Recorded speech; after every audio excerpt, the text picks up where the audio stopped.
પણ વટથી તમારા ચેલેન્જને સ્વીકારે છે. પણ મારી એક શરત છે કે મોરબીના ધારાસભ્ય પાટીલને પૂછવા જતા નહીં. પાટીલ અંકલ, મારાથી ભૂલથી બોલાઈ ગયું છે, હું રાજીનામું આપું કે ના આપું, અંકલ પ્લીઝ મને માફ કરો, એવી બધી વાતો કરવાની નહીં. પાટીલને પૂછ્યા વગર જ તે તમારા પોતાનામાં હિંમત હોય, તમારામાં તાકાત હોય અને તમારામાં એવું ડેરિંગ હોય તો CR પાટીલને પૂછ્યા વગર, એની પરમિશન લીધા વગર, પાટીલ મને ખીજાશે, પાટીલ મને ઠપકો આપશે, પાટીલ મને મારી ઉપર કાર્યવાહી કરાવશે એવી ડર રાખ્યા વગર મોડામાં મોડું 12 તારીખે બપોરે 12 વાગ્યા સુધીમાં જો રાજીનામું તમે આપી દો તો ગોપાલભાઈ ઇટાલિયા તમારી ચેલેન્જ સ્વીકારે છે. 30 વર્ષથી તમે મોરબીના ધારાસભ્ય છો, તમને શરમ આવવી જોઈએ.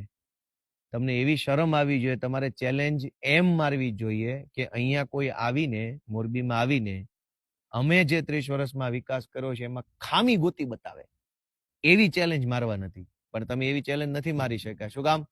તમને ખબર છે કે બધું એવા કામની ચેલેન્જ મારશો તો ચાલે એમ જ નથી. કામ તો કંઈ કર્યા નથી. લાતી બજાર છે, પંચાસરા રોડ છે, ઉમિયા સોસાયટી છે, SP સરદાર પટેલ સોસાયટી, અનેક વિસ્તારો છે જે મોરબીના પોશ એરિયા કહેવાય. એમાં પાણી ભરાઈ જાય છે ચોમાસામાં. થોડોક 1 ઇંચ વરસાદ આવે ત્યાં તો રેલમછેલ થઈ જાય છે. તો 30 વર્ષથી ધારાસભ્ય હોવા છતાંય તમારે હવે મને ચેલેન્જો મારવી પડે છે, એ જ તમારી નિષ્ફળતાનો સૌથી મોટો પુરાવો છે. અને તમારી ચેલેન્જ અમે સ્વીકારી છે. તમારા પોતાના ભાજપના પાટીલ અંકલને પૂછ્યા વગર, પાટીલ અંકલનો ડર રાખ્યા વગર, તમારામાં હિંમત હોય તો 12 તારીખે બપોરે 12 વાગ્યા પહેલા રાજીનામું આપી દો. ગોપાલ ઇટાલિયા આવશે મોરબીમાં. જય જય ગરવી ગુજરાત.